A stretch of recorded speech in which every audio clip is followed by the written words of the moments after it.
Welcome to episode 24 of the first season of Justice Center Weekly, the video cast from the Justice Center for Constitutional Freedoms. I'm your host, Kevin Steele, and with me is lawyer Andre Mamari, who hails from the Great Prairie province of Saskatchewan.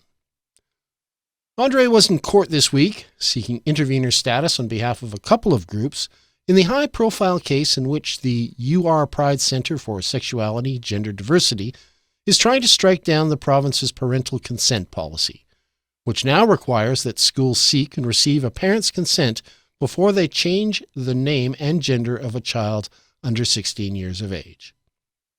Andre, I understand you had a couple of full days in court at the beginning of the week and in a very full courtroom. Why don't you tell us about it? That's right, Kevin. This is a very high-profile case in relation to the issues that are before the court, and of course, by virtue of those types of issues, it's a very heated case in that respect. We indeed were in court in Regina on Monday and Tuesday.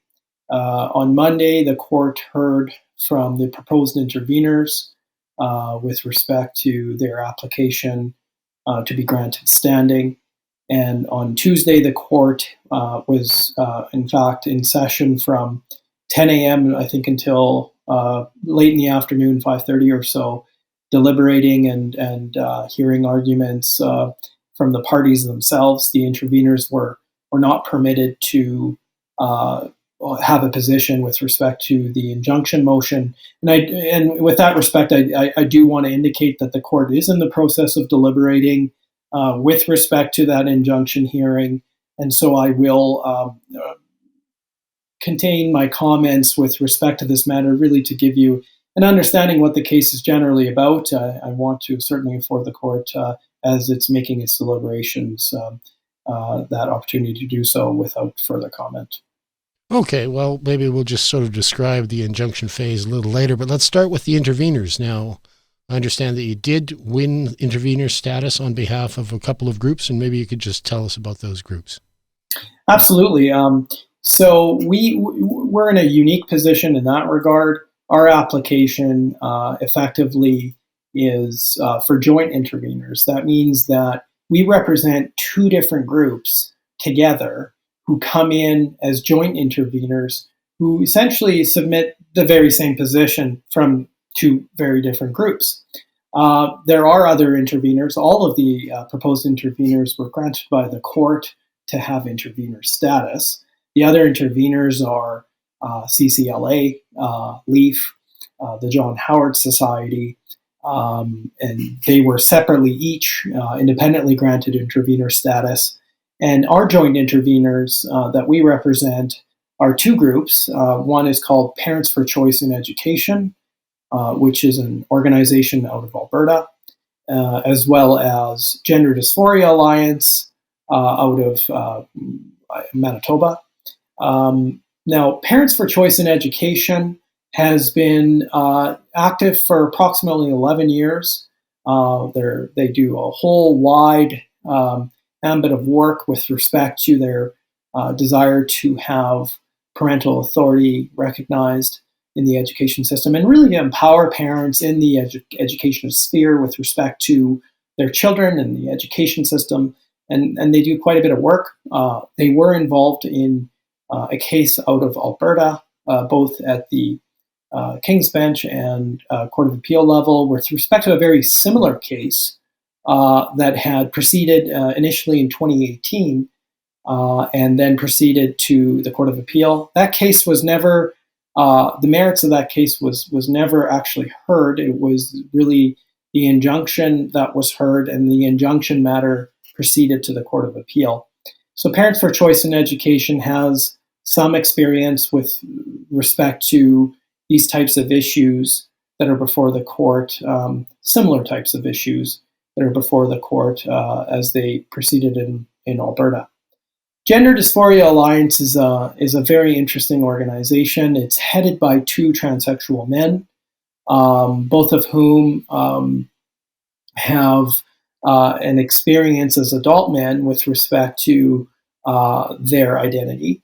and having gone through these sorts of identity matters that are the subject matter of these proceedings. They have an advisory board consisting of psychologists, psychiatrists, clinicians, physicians, and really experts in the area of gender dysphoria. And so they come at it from that lived experience and from that angle. And importantly, they have they're a new organization that I think has been around for 2 years. And so they've in that short period of time have engaged in all kinds of work, including international appearances at conferences and so on. So they're very interested in that area. Now the joint intervenors come together with respect to support for parental authority and parental rights. That it goes beyond really parental authority. It's really understanding the framework between the parent and child relationship, particularly with respect to minors. And I don't really want to go into the merits of that, but what's interesting is that you have a group of those with respect to Parents for Choice in Education and Gender Dysphoria Alliance individuals, two very different organizations with very different outlook in terms of the work that they do, who have an interest in this matter and who together come to really the same conclusions. And so I think that's a very unique set of joint intervenors in this very important case. Okay. Now, maybe you could just tell us a little bit about the format of what you can submit, how much time you're given, that kind of thing. Each intervener, I understand, is given a certain amount of time. They have given a limit on size of their submissions, that kind of thing. So maybe you just tell us a little bit about the limitations that are placed on you as an intervener. That's right. Thanks. So we have 15 minutes to submit at the hearing of the merits, which is scheduled for November 20th and 21st. We have a page limit as to our submissions of 15 pages. And this is normal. It's part of the course for interveners to be, because of course they're not the parties. The parties in this matter are UR Pride, for short, and the government of Saskatchewan. In fact, there are also 27 school divisions who were independently also named as respondents in the proceedings. The school boards collectively have come to take no position with respect to any of the matters before the court. So it's unless they change that position at some time down the line, which I think is unexpected at this point, this really is a case between two parties, UR Pride and the government of Saskatchewan, with respect to the government's policy. The interveners hope to provide a unique perspective, and the court always is in a position to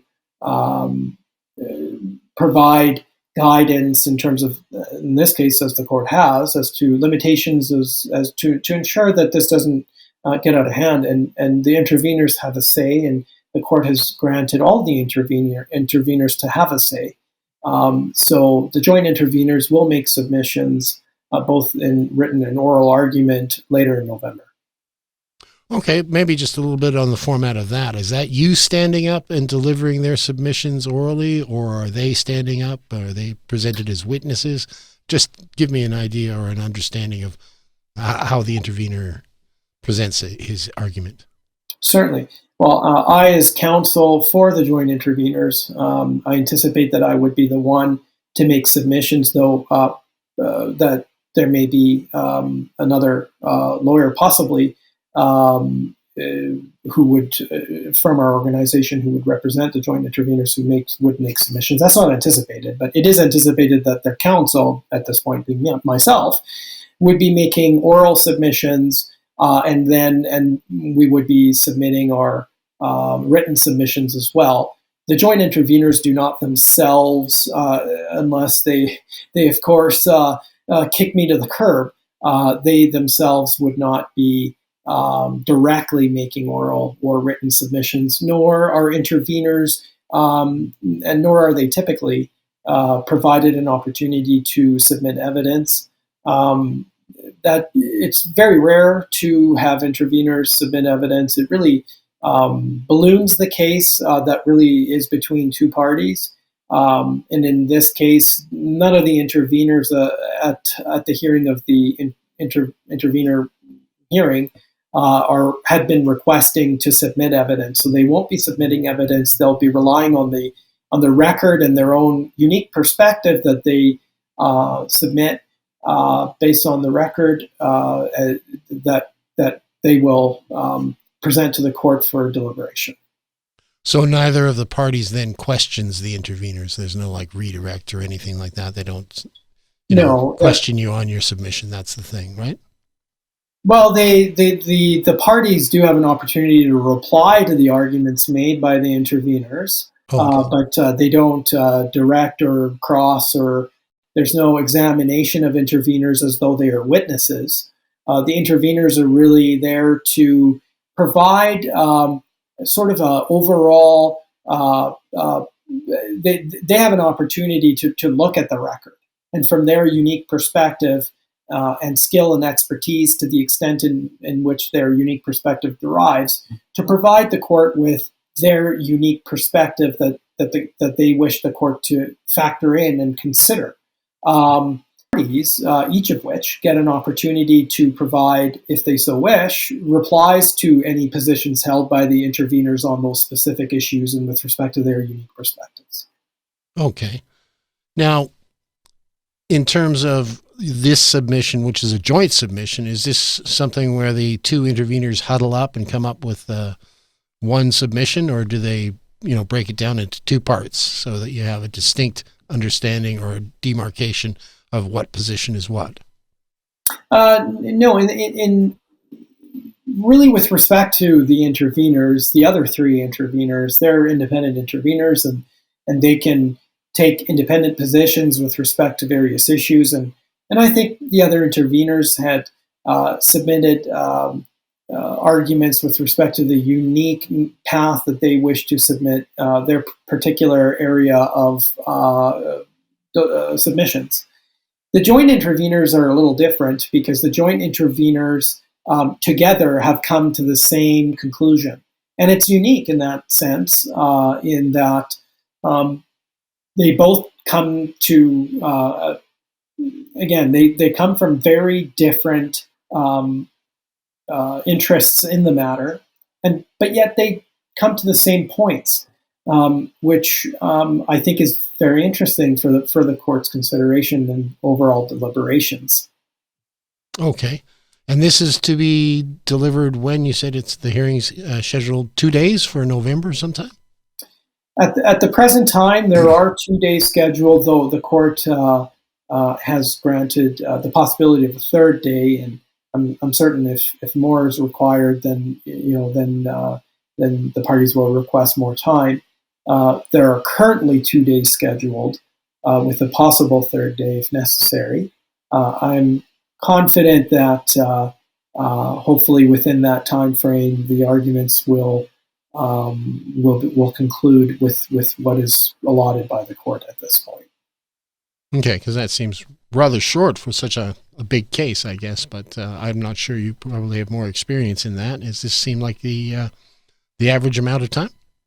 Well, it's hard to say at this point. This has been a very fast-moving case. The matter really surfaced very late in August with essentially a cease and desist letter or a demand letter by EGAL and UR Pride, or very early in September, the matter immediate was commenced, and it's quite remarkable, really, that there were. I counted at one point, I think there were 16 lawyers in the court with gowns on in this matter. So it was quite an arena of lawyers. And I think that one thing that is shared amongst the lawyers is that and stated as such, is that really this is about the best interests of a very vulnerable group of people in society.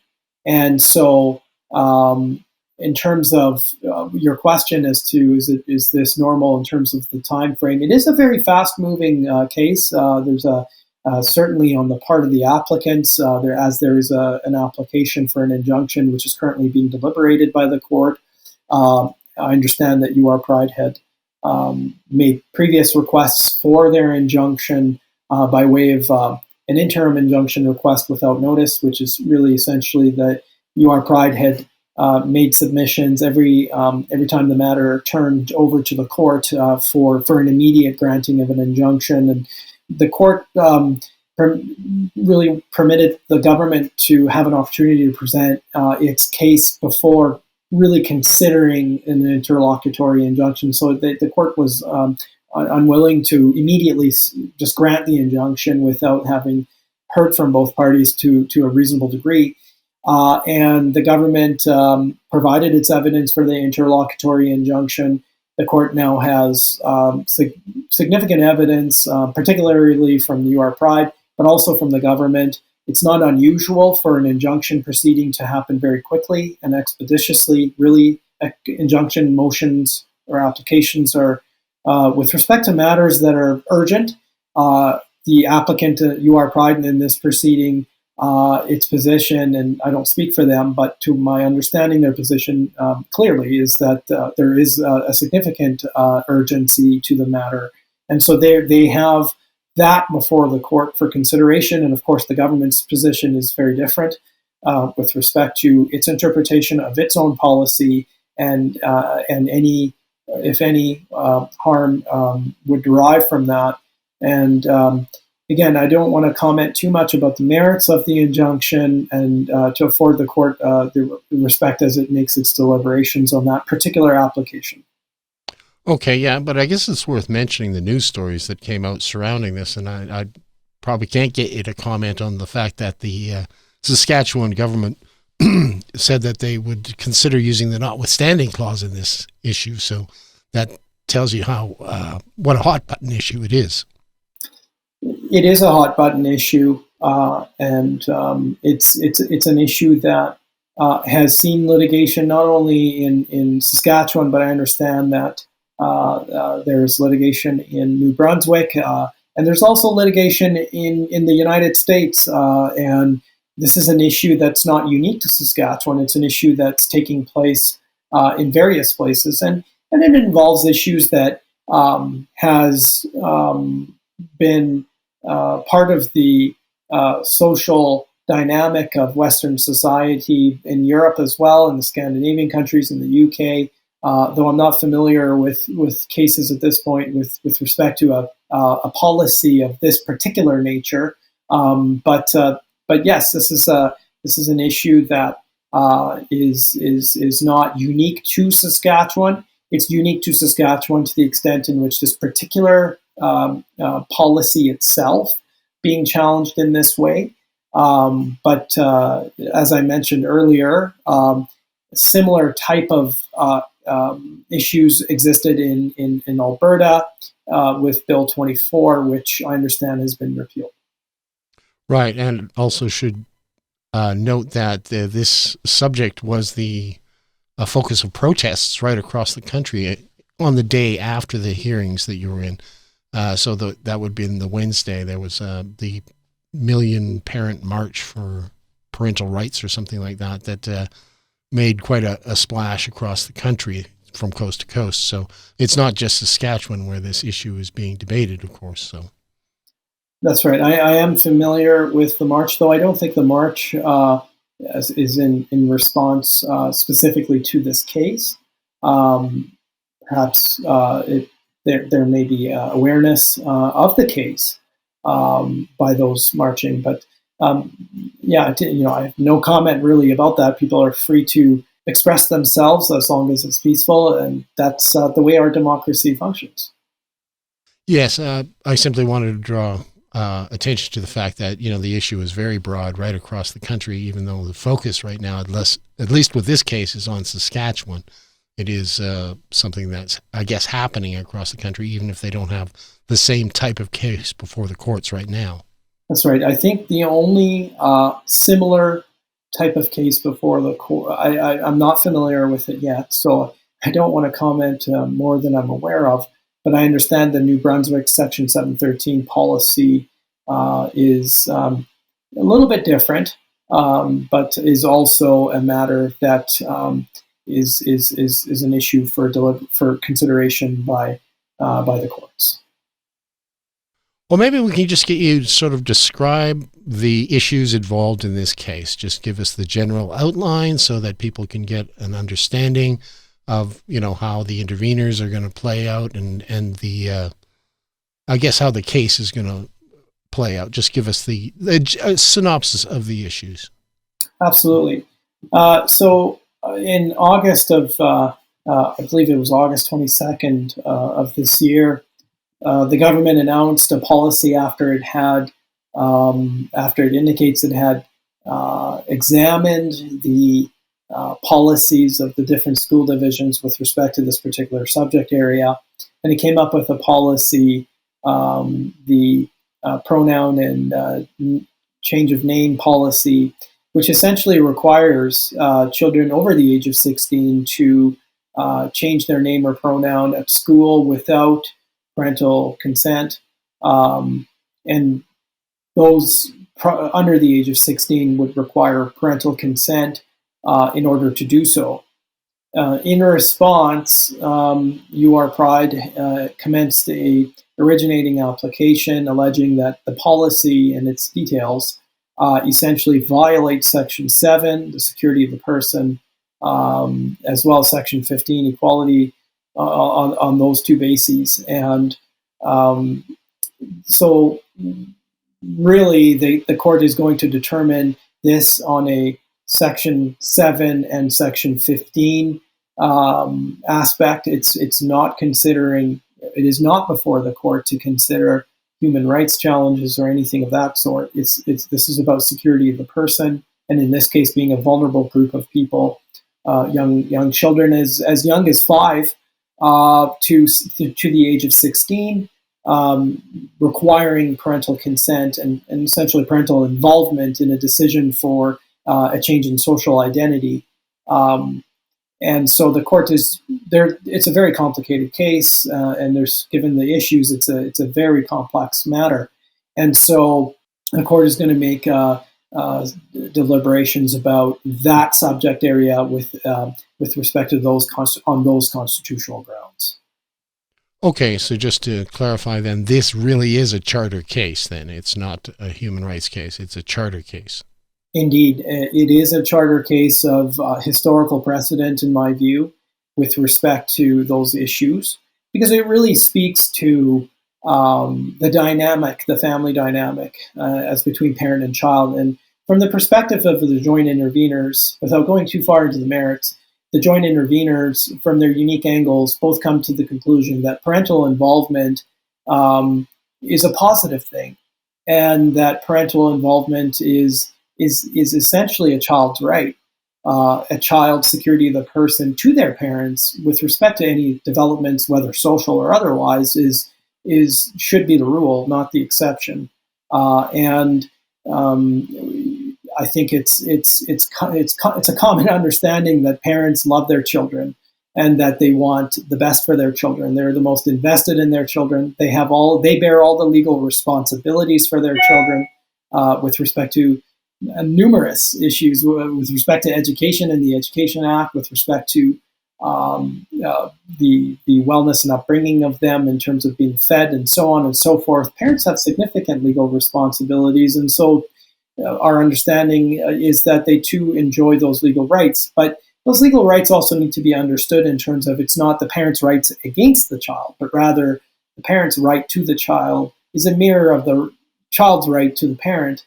And it's this symbiotic natural relationship between the parent and the child which provides for the development of the child. And of course, there's always exceptions to that rule where certain parents are not positioned to provide the best of care for their children. And that will always remain to be the case and always has been the case. And there's always been, maybe I shouldn't say there always has been, but there certainly are systems in place to for the state to act as local parentis for children where their parents are not capable. But again, this is a very complex issue, and there are many interveners from various angles who will provide the court with all kinds of different considerations and deliberations to be had. It's not a very simple black and white issue, but from our perspective, it's important to consider that in light of all the complexities of the case, that the parent-child relationship is not undermined. Okay. Well, there's one other thing I wish to add with that. Forgive me, Kevin, which is that it's about the parent-child relationship, the child-parent relationship, but also the parent-school relationship, which really factors into the security of the child as well. Angry parents at the school system is I don't think something anyone wants to see. And so a functioning education system necessarily requires, and always has been the case, where parental involvement and consent for various aspects of a child's time at school is required. And it's important to have a strong and healthy parent-school relationship that is for the benefit of the child. Otherwise, undermining that relationship would, in our view, with respect to parents for choice in education, would be something that would be damaging. Okay. This sounds like it's going to be a real barn burner of a case at any rate. And obviously, because of the interest across the country, I think that a lot of people are going to be focusing in on those dates in November.